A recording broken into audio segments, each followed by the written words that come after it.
Live! Hooray! Hello, Leah. Welcome to my crazy land over here. It's good to have you.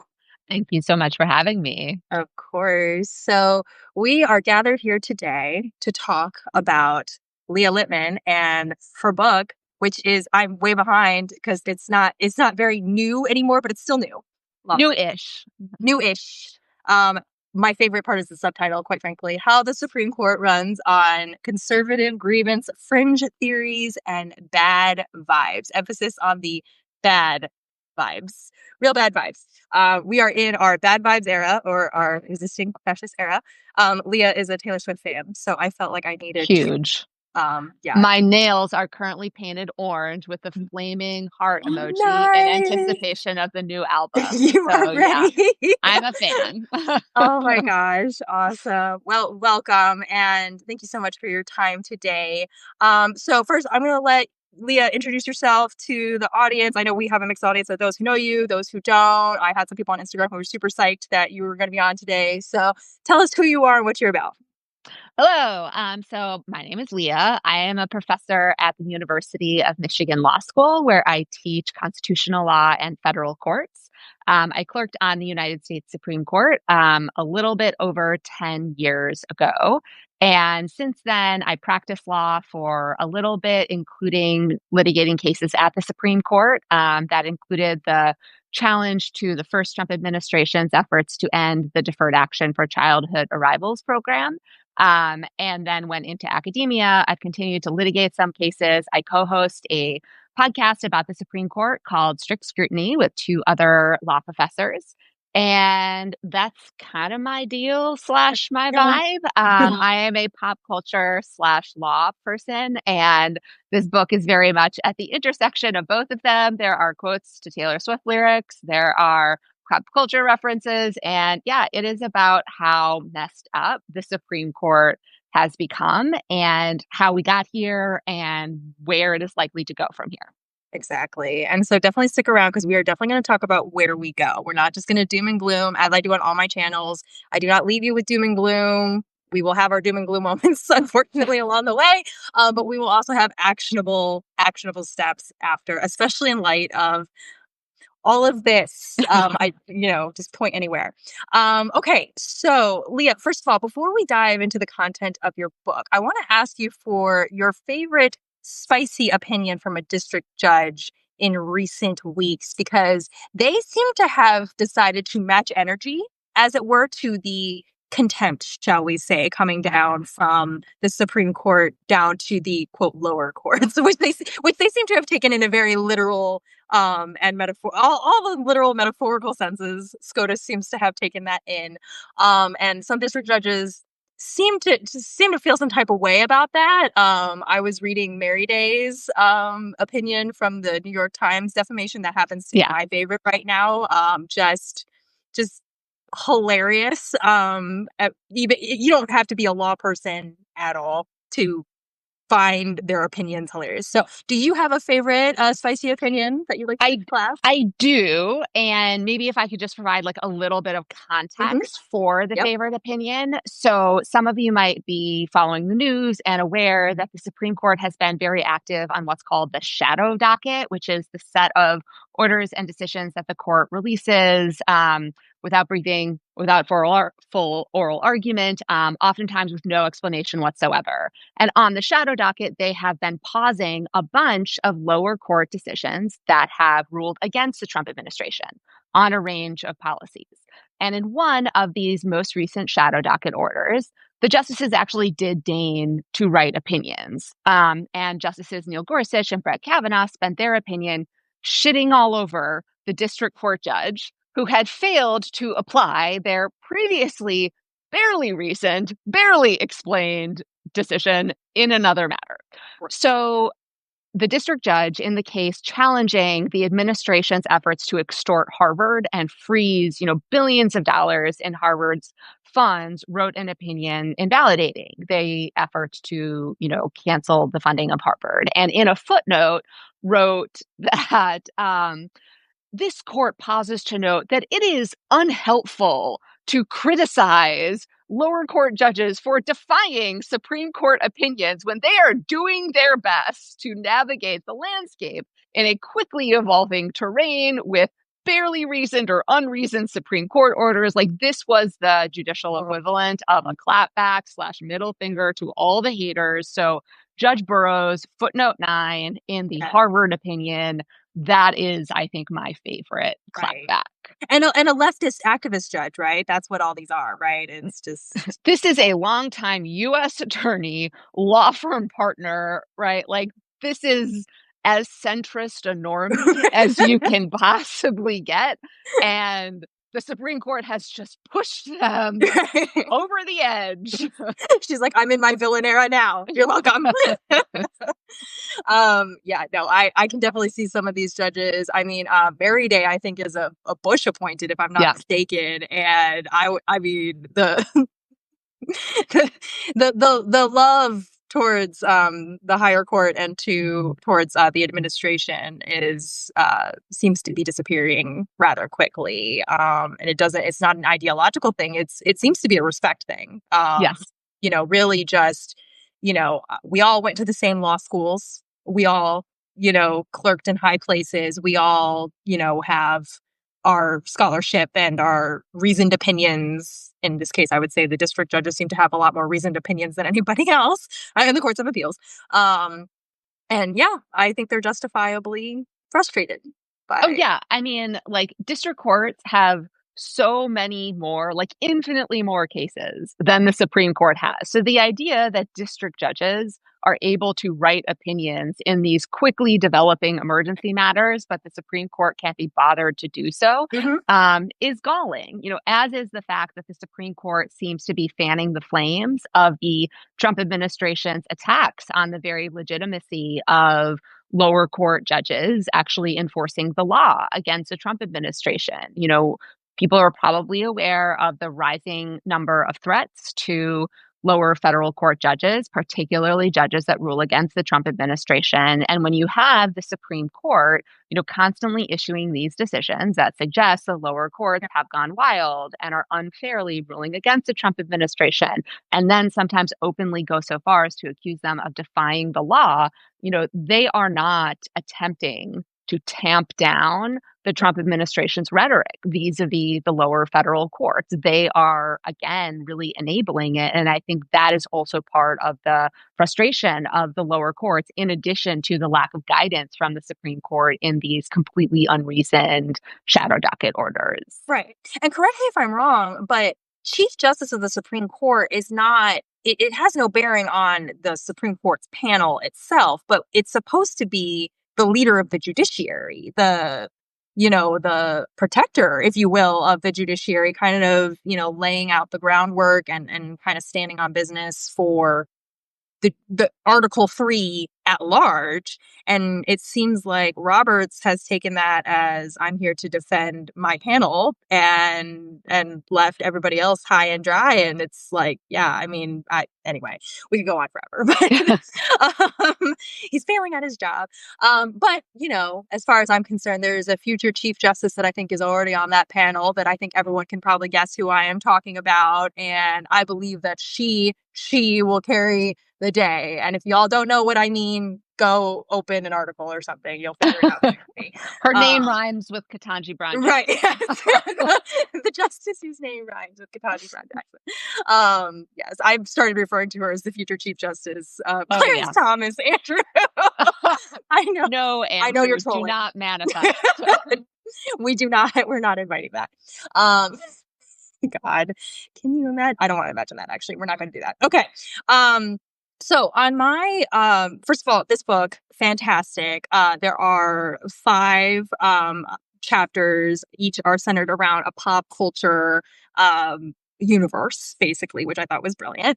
And all 5 are great. And I really do love that the bulk of your book you spend on human rights issues. And I encourage everybody to pick up this book and read thoroughly, especially on voting rights and abortion and, women's healthcare in general. And these are like important issues. But we're here today to talk about the last 2 chapters of the book. And that's because I for two reasons. One is economics slash the administrative state, like inflation and how big the government is. Things that Reagan railed about in the 80s and now Trump is railing about now. That is the bulk of my content. And the reason it is not because I very much concerned with the human rights issues and want to bring light to that. However, in the 2024 election, what was clear is that people were in survival mode economically. And we can argue about why that was or how that was and whether people were right about that or not. But the point is that's how people were voting. And historically, that is how the electorate in general has voted, especially independent moderates in this country, which is who I am tending to talk to. So I thought when I got to your last two chapters of your book, I was like, this is what we're seeing. This is the problem. It's the, first of all, the lies and damn lies we've been told about the economy, about the administrative state and everything, and how the Supreme Court is part of that. Because I think liberals, leftists, independents who lean liberal or whatnot look at the executive branch as being the primary driver of that narrative, which is not untrue. But you do a great job of detailing how the Supreme Court is absolutely as guilty of advancing that narrative and that agenda. Facts be damned. So let's talk about what's the fourth chapter in the book. There's always money in America. So I would love for you to, first of all, surmise this portion, especially Citizens United, and what that did to our electoral system. And maybe if you could start off with the switch in time that saved nine anecdote with FDR, because this will kind of preview what we're going to talk about at the end as far as actionable things against the Supreme Court moving forward. So.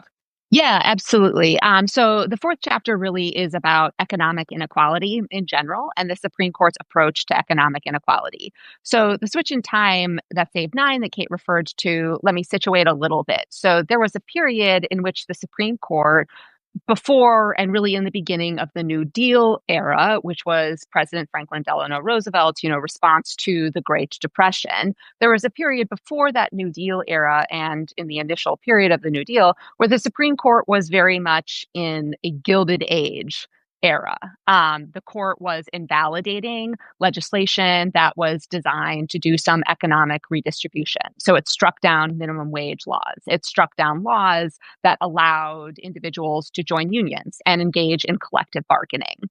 And the Supreme Court's rationale was oftentimes that such laws were not motivated by the public interest. They were instead designed to benefit a particular class. What class did the Supreme Court think legislators were unfairly preferencing? The poor. They literally thought legislatures were not adequately concerned with the interests of the rich. And so they struck down those economic redistribution programs. Which sounds very familiar to some of the rhetoric we're hearing right now. But yes, continue. Oh, yeah. That's part of why I mention it. So the switch in time that saved nine refers to after FDR is reelected in a landslide in the 1936 election and also ushers in, a huge Democratic wave. So there are big Democratic majorities in both the Senate and the House. In a radio address, FDR floats the possibility of expanding the Supreme Court. And he says, I have this great proposal. We will add a justice to the Supreme Court for every justice above a certain age. That would have allowed him to appoint a majority of justices on the Supreme Court, thereby getting the court to probably uphold his New Deal programs. So what happens? Well, shortly after, FDR goes on the radio and announces this. I actually think it's like within a month or a few months. Yeah, long. One justice, Owen Roberts, begins changing his vote. So instead of striking down minimum wage laws, instead of striking down New Deal programs, he starts upholding them. So this is the switch in time, right? A justice switched positions in order to save nine justices on the Supreme Court rather than having FDR expand the size of the Supreme Court in order to change what the Supreme Court was doing in its ruling. So that's a switch in time. Now, fast forward kind of to the present day.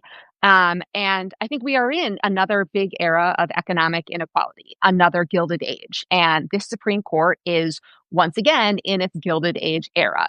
How so? Well, in decisions like Citizens United, which invalidated, a ban on corporate expenditures in elections, basically allowing corporations to spend their own money, making ads, for or against particular candidates. Part of the Supreme Court's rationale for striking down campaign finance laws is the idea that they treat unequally the mega rich. How so? Because they don't allow the mega rich to spend their vast amount of wealth to purchase political power, to purchase How access and dare influence they? over. Literally, the Supreme Court has referred to campaign finance laws as interfering with people's right to choose who will govern them. Like, whose rights do campaign finance laws interfere with? The rights of the mega rich. It's like the Supreme Court's view is that true equality means anyone and everyone can spend however much money they want, on elections. And if for some people that's nothing, and if for some people that's $300 million, that's just the facts. That's just, economics, and that's equality. So that's what I mean when I say like the Supreme Court is once again in this economic inequality era where it is engaged in this like really weird fantasy world where legislatures are unfairly victimizing the mega rich through campaign finance laws and not allowing the mega rich to buy influence over politics and buy access to political officials. Yeah. I really over and over again in your book, I was struck by the up is down, down is up that seems to be happening. And, it was infuriating for the first three chapters for sure. I was just sitting there going like, what? Like, why are we so backwards? Like it seems obvious, but then, when you get to chapter 4, I think that's really where the book takes an interesting turn because you spend the first part of that chapter analyzing how first of all, the legal profession, and you can definitely riff on this if you want, tends to be its own kind of oligarchy because Yeah. of just the nature of the profession. You have to get an advanced degree to participate. It costs a lot of money. The schools that have the most respect in the field, like where you will make it, are the Ivy League, costs a lot of money schools, and it is by nature kind of an elitist, field. And not to disparage, I think the field of law is amazing and wonderful. And there are so many lawyers who have taken so many progressive paths through this. So that is not to say like the whole field is trash, but I think you do a good job of just owning the fact that traditionally, and it goes all the way back, as you said, to the founding of our country, and certainly was true at the founding, it was true for FDR, it's true now, that is because that's the water they swim in. It's almost like at this point, it's so intentional that there's no way that they're not seeing anything that they're doing with their own eyes. But there is also some blind spots, maybe for these justices.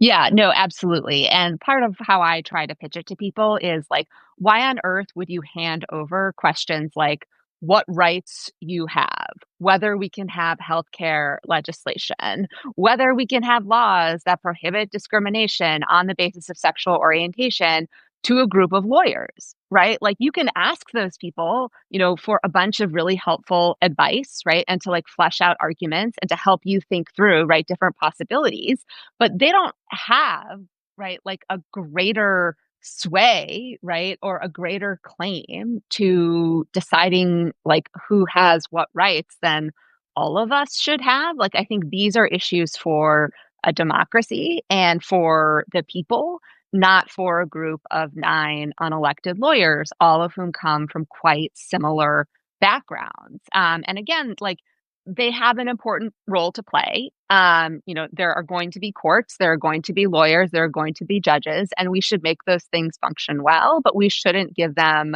so much power that they are in the business of tearing down the edifice of campaign finance law such that the richest person in the world gets to spend several hundred millions of dollars in a presidential election and buy themselves a seat at the White House, right? Because like that's who's responsible for that situation. It's the Supreme Court Right. because without the Supreme Court, you have these campaign finance laws, and those campaign finance laws would have prohibited, right, the hundreds of millions of dollars, right, being spent by a political action committee, right, a nonprofit corporation, advocating for Donald Trump. So, yeah, that's kind of how I put it to people. Like, why, again, would you outsource these decisions to that group? Like, they have something to add, but they don't have more to say or like more stake in that than, any of us.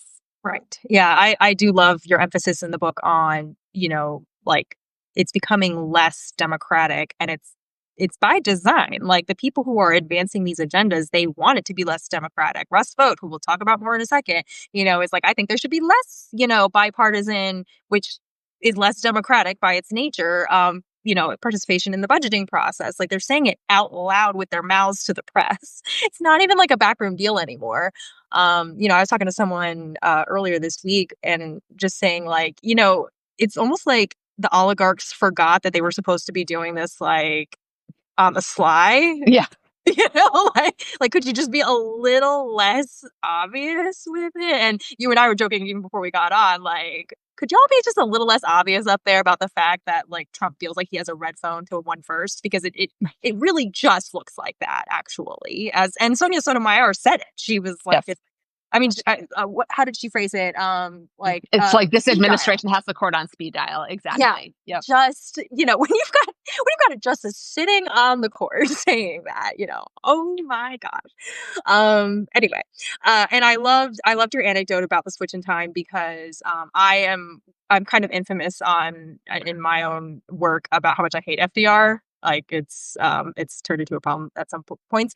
But I do think he was politically brilliant. I am not here to say that the man was stupid, because he was absolutely not stupid. And I feel like this was there seems to be a lot of scholarship about him failing to get the court packing done. And I'm like, I don't know if he failed so much as he was like, I don't care how I get this done. Either I threaten you and you do it, or I do it and I get it. I don't really care either way. He was very much like that in his approach. I think he just was like, well, I have the super majorities over here, so either you start walking Spanish or we start doing something about you. Right. Like the thing he cared about was having New Deal programs and minimum wage legislation upheld. Like Right. he didn't care about the Right. number of justices on the Supreme Court. He didn't care whether he got to appoint a majority of justices. He Right. just cared whether they allowed him to govern. Like Right. he cared about whether they would allow the country to actually fix people's problems and solve, and address their needs. So yeah, like he got what he wanted. Right. Yeah. I'm like, I don't think he failed anything. I think he succeeded precisely in what he was trying to do. And one of the things that I've been pushing for on the advocacy side recently is I guess you could call it an amount of delegitimizing the court, but really just getting back to originalism, if we want to call it that. The Supreme Court used to be a democratically controlled, institution via the Congress. And, when I first started putting out content of like, constitutionally, Congress can tell the Supreme Court to shove it. I mean, they really can. Like it is baked in. We're talking about Article 3. It's not some amendment. It's not some like legal theory. It is a sentence in there, the exceptions clause, that says like Congress is able to say like, sorry, you have no say here. Goodbye. And I realized like the case law and the history of that and lends complexity. But at the end of the day, like that is originally what is in, I keep doing it. For those who don't know, originalism is like how this current Supreme Court and other iterations of it have justified their heinous rulings. They love to talk about originalism. So I love to talk about it back to them. Awesome. Okay, so we have more to get through. Chapter 5. The American Psychos of the Supreme Court, which I've never seen American Psycho actually. So because I'm not a horror movie or thriller person. I tend to watch movies for escapism and happy endings and whatever. And so, and Christian Bale scares me. Totally fair. Yeah, he was great in The Dark Knight. I loved him. But that's as intense of a Christian Bale yet. So, and this is why. But we're living it anyway, so I don't even need to watch the movie. So you have two different doctrines that are introduced in this chapter. And this is where we move from the oligarchy should rule everything, which, the reason that the oligarchy wants to rule everything is because they want to actually, as you put it, murder the administrative state that is currently running the show, as it were, by delegation of Congress, as you outlined so beautifully. So the two doctrines you wanted to outline are major questions doctrine and the unitary executive theory. So please fill us in on how all of that works. Yeah, so definitely. So maybe just to one additional beat on how these administrative agencies work. So the way agencies like the EPA, the Environmental Protection Administration, or FTC, the Federal Trade Commission work is Congress passes a statute. It sets up these agencies and it gives them the power, to, for example, address consumer fraud. Or, in the case of Department of Education, support schools. In the case of EPA, right, secure clean air, secure clean water. So, RIP EPA. right. So what agencies can do is what Congress allowed them to do. Like agencies only have the power that Congress delegated to them and gave to them. So the major questions doctrine is this made up idea that the court literally first invented in 2022. And what it says is statutes that give agencies broad powers with general language don't authorize agencies to do things that the Supreme Court thinks are economically and politically significant. So it's like a thumb on the scale against agencies being able to do things that strike the Supreme Court as kind of a big deal. Right. And in practice, of course, what things strike this Supreme Court as kind of a big deal? Democratic administrations, public interested regulation. So it was on the basis of the major questions doctrine that the court struck down Joe Biden's student debt relief plan. The Republican appointees literally described student debt relief as a personal and emotionally charged issue. Like it triggered them. And therefore, like it was a major question. And therefore, the agency didn't have the power to do it. Like they likened student debt relief to the French Revolution. And right, exactly. So I don't recall a guillotine article in that particular piece of legislation or executive order, I should say. But perhaps I missed it somewhere. Just yeah, I must have.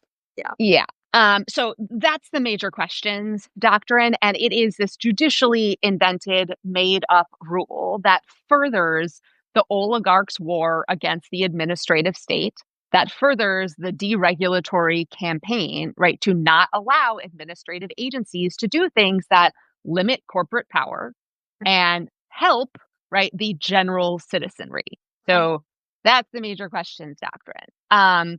The unitary executive theory is this, part of the subtitle is fringe theory, is a perfect example of a fringe theory. It was literally cooked up by Nixon's lawyers, who tried to find people they wanted to blame for Nixon's demise, since obviously it wasn't Nixon's fault, it was everybody else's. So, right, the right-wing legal movement started to come up with this theory that maintained Article 2 of the Constitution, which lays out the presidency, says, the executive power shall be vested in the president. And the unitary executive theory maintains that the executive power that is described there includes a bunch of things that aren't actually specifically mentioned in the Constitution. So it just bestows all of this power on the president, including the power to control everyone in the executive branch, like the power to fire people in the executive branch.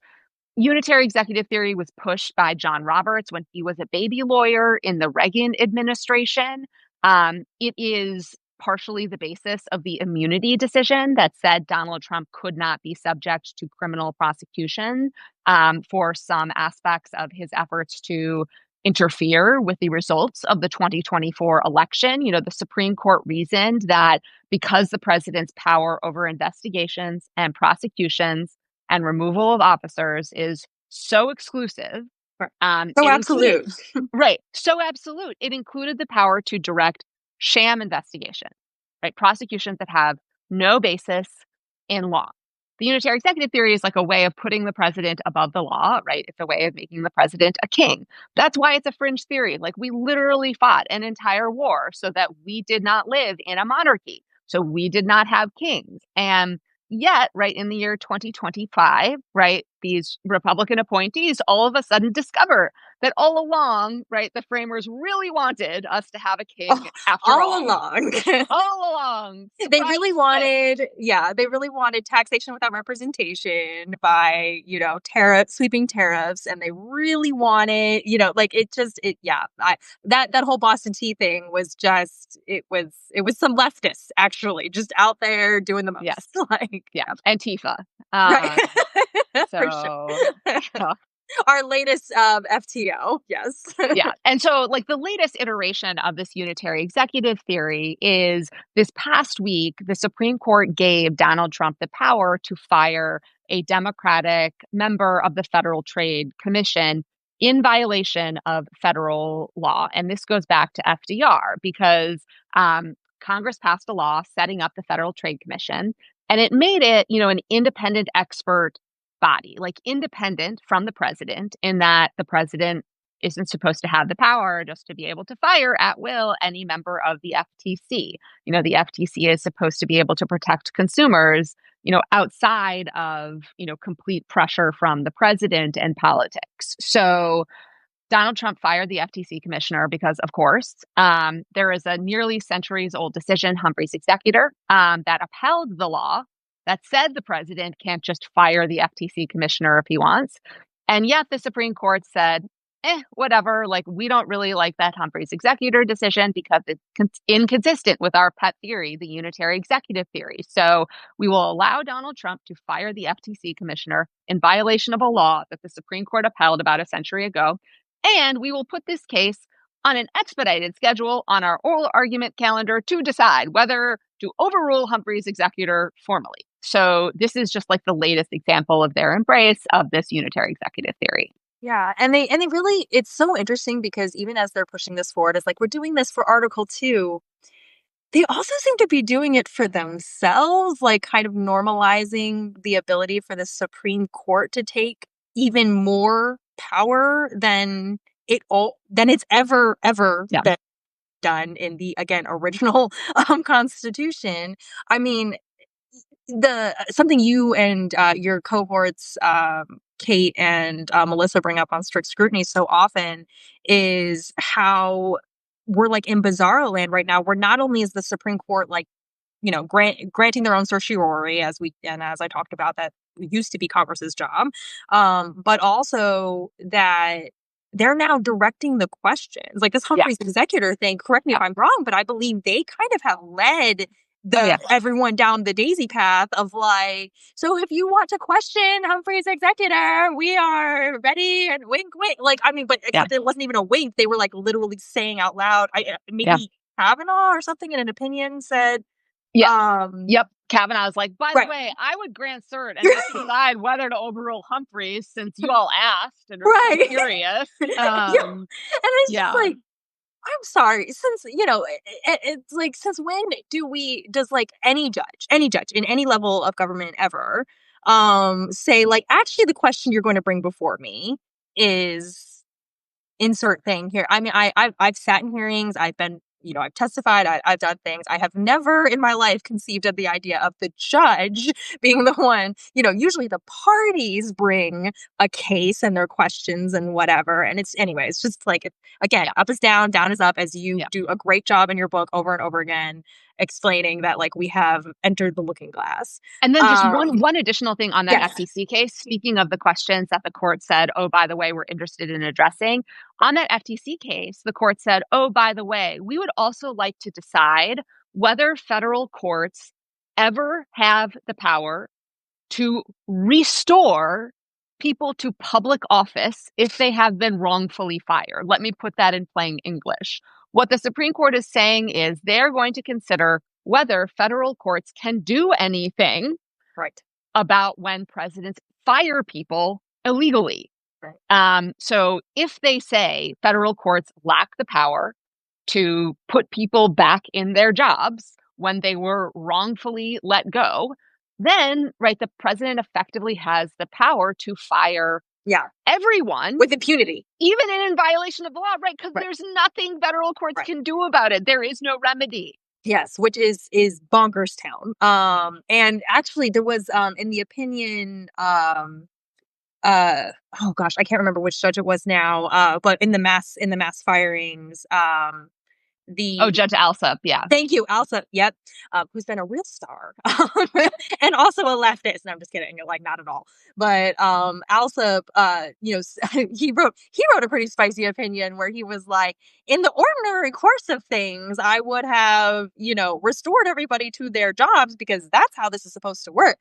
But he came after the Supreme Court. He didn't even talk about Trump. He was like, but the Supreme Court has made it clear that.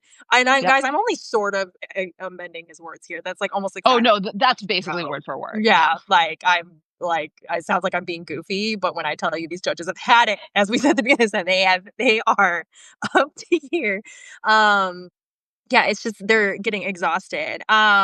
So I would love, in light of what is going on in this current day, where we're talking about the administrative state, where we're going towards a shutdown because the Democrats have finally put their feet 10 toes down and said, yeah, we're done. Here's the CR that we're going to do, which, by the way, in case anyone wasn't aware already, the Democratic CR is very reasonable. It has very simple demands, if you can even call it that. It's extending the ACS subsidies in time for the November 1 enrollment period, because waiting until December when the enrollment period's you're supposed to, in the current state of the union, the Republicans want you to sign up for health insurance without knowing whether or not you can pay for it, which is weird. So the Democrats are saying, no, we're not going to do that. We're going to extend the subsidies now. And saying that Trump would not be able to do rescission. What we really mean is Russ Vogt at OMB. Yeah. A second. Is not going to be able to do rescissions during a CR period. Which, by the way, how is that not just like standard law? If we're in a continuing resolution, it is be able to rescind anything. But there we go. That's just my whatever. That's just my sad plebeian opinion about that. But we're heading out towards a shutdown, and both sides have said they're not moving. No one's blinking yet. And Russ Vogt came out last night and said, well, if we're going to shut down, then I am going to fire everybody. And just which it sounds very much like, when I tell my child that they can't play with that toy anymore. And they're like, fine, I will throw all the toys in the fire. It's kind of what that sounds like, which, even my child, who is 6, has never, ever threatened that. But anyway, so that is the current state of the union with that. Leah, what is the legality of doing mass rifts and permanent rifts and layoffs in the middle of a shutdown, let's say? Yeah. I don't know where we are legally. Yeah. So just on that Russ Vogt threat, one, I think it's important to point out that they are firing people now and have been since January. So the idea that they are all of a sudden going to start firing people in the event of a shutdown is bananas, right? They've already been doing it. Second is they are actually now trying to rehire people because they've realized that in their inane plans to destroy the administrative state, they have actually left themselves without the capacity to do some of the things they want. So this feels like a non-unique threat, right? That is borderline idle. As to whether it is legal, it is not legal for the acting director of OMB or whatever official position Russ Vogt now has, or I guess he's the director now, to fire people at other agencies. Like, this was the basis of some of the previous litigation that lower courts, right, have said OMB, the Office of Management and Budget, cannot direct federal agencies who to fire. Now, after lower courts reached that decision, this is one of those matters that went up to the United States Supreme Court on the shadow docket. Mm-hmm. And what the Supreme Court said is we're not sure whether OMB is actually doing the firing, so we'll hit pause on that decision, but we will allow you to challenge each agency's individual plans for mass firings and restructuring, right? So you can challenge the EPA's decision to let 1,000 people go. You can challenge the Department of Education's decision to let, thousands of people go. Russ Vogt has again kind of given up the game, right? By him threatening to fire everyone, he seems to be suggesting that actually it has been OMB all along that's driving this train, right? Firing people, notwithstanding the Supreme Court's efforts to pretend otherwise. So this just seems to strengthen the legal case or challenge that plaintiffs would have in the event that they actually do attempt to go through with this threat to engage in these mass firings and restructurings during a shutdown. Yeah. Well, yeah, because if, I remember you guys, again, your podcast is a fantastic resource. If you're not listening to Strict Scrutiny, I don't know what's wrong with you. Please do it, because it's the fastest way to absorb all of the ruckus once a week. And it's also funny.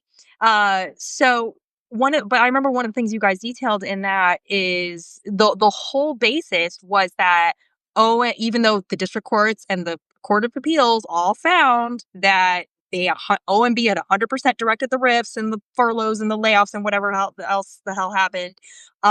They were like, benefit of the doubt to Russ over there. But like, he's not actually directing it. And I mean, literally this memo is directing out loud to the public.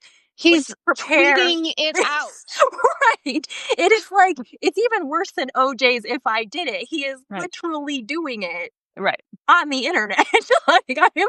I am shook right now. When I was reading it last night, I was truly like, so is this an Onion article right now? Because I'm starting to get frustrated. Yeah, so it really is just the most unserious thing ever. And Yeah. as I think you guys have said, and many other activists and creators in this space have said over and over again, calling the bluff honestly seems to be the most effective. Steve Vladeck has, lots of case study for like the ones who are like, fine, let's go to court. So many times, and we don't hear about it as much as we want to, and we should, but so many times they've had to be like, okay, never mind, because that was nonsense. The New York Times defamation suit, as I mentioned earlier, like just got thrown out because the opinion was, or the complaint was literally just trash. It was just pro-Trump trash, and Mary Day was just like, I'm not. I'm not dignifying this. Yeah, right, exactly. Like, this is nonsense. So take your circus and go elsewhere. Yeah. And so I think that brings us beautifully into our final segment, which is there's 5 chapters and then there's the conclusion of the book, and into which you start channeling my hero, Elle Woods from Legally Blonde, as should be all of our heroes, because just obviously. And if you haven't seen Legally Blonde, I don't know how to help you with this next part very much, but I'll just tell you there is a part in the movie where she is hit on, literally flirted with by her law professor, super inappropriate and gross. And she is going to leave law school where she has been thriving and doing an amazing job. And Elle says, like, I'm leaving. She tells her best friend, who's her hairdresser or her nail, technician at the same time, like, I'm leaving. And then a different law professor who'd been really hard on Elle the entire, first semester of her 1L year is in the salon, but she doesn't know it. And she suddenly pops up out of the woodwork and says, "What, Leah? If you're going to let one prick ruin your life, you're not the girl I thought you were." Right, exactly. And you adapt that quote at the very end of your book to say, if you're going to let one stupid court ruin your democracy, you're not the girl, boy / non-binary reader that I thought you were. And Leah, what can we do to not let one stupid court ruin our democracy? Yeah. So I'll start with the kind of small steps and work up to what they are aiming toward. So small steps, I mean, thinking back to our earlier conversation about FDR, we need to build a movement and educate people about the Supreme Court so that there is a base and a coalition of people that wants there to be legislation the next time, a democracy forward power group is in power that would actually constrain the power of the Supreme Court. So a big part of this is educating people and making this a salient issue, so that elected officials have an incentive to do something about it, right? To run on it, and to have a plan for, what they will do in order to prevent the Supreme Court from striking down, the next set of laws that attempt to tackle economic inequality or expand voting rights or you name it. So public information, public education, right? Sharing information you learn with your community, right? And other groups you have, that is an important first step.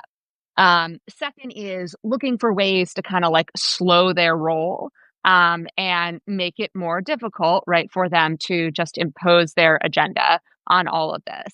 You were kind of rattling off, there are examples of people, who fight back, being able to do something. I think the Jimmy Kimmel example is a really terrific one.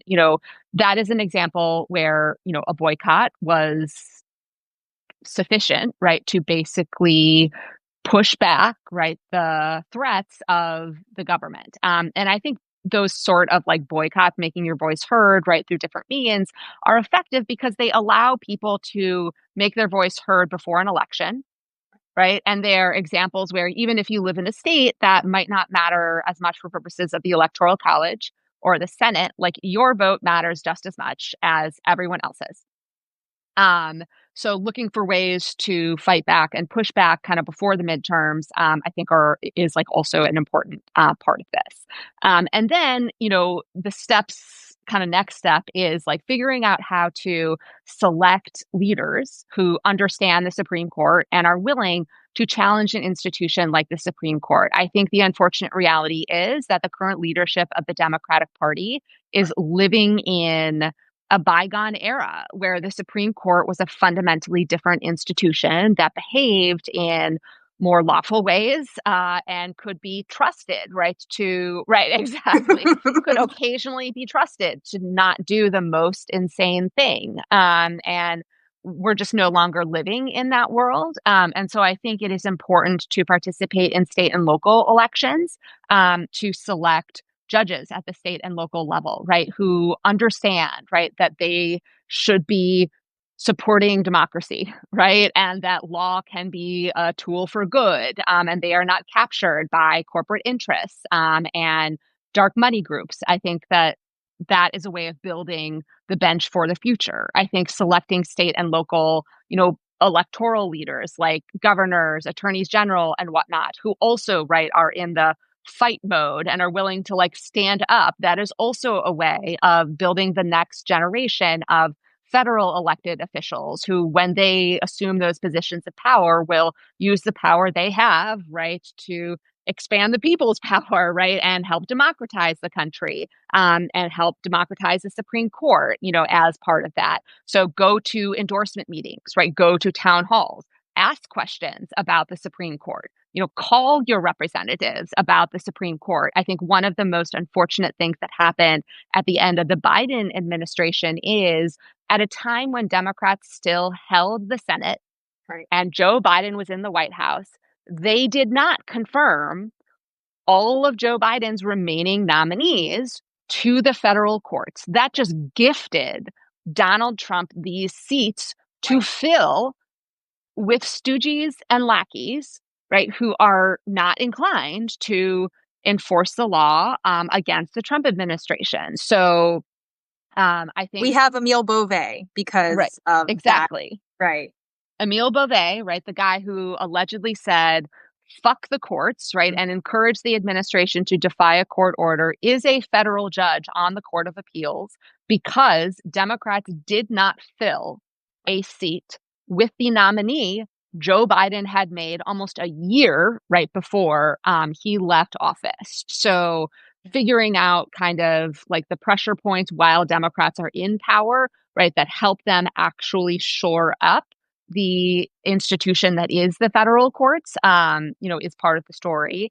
But those are some of the steps. And then again, the kind of long-term Fantasyland solution is, again, we are in a position where a party that believes in democracy is in power. We have built a base and a coalition that wants our institutions to be democratized. And so, what does that Congress and that White House do? They impose term limits.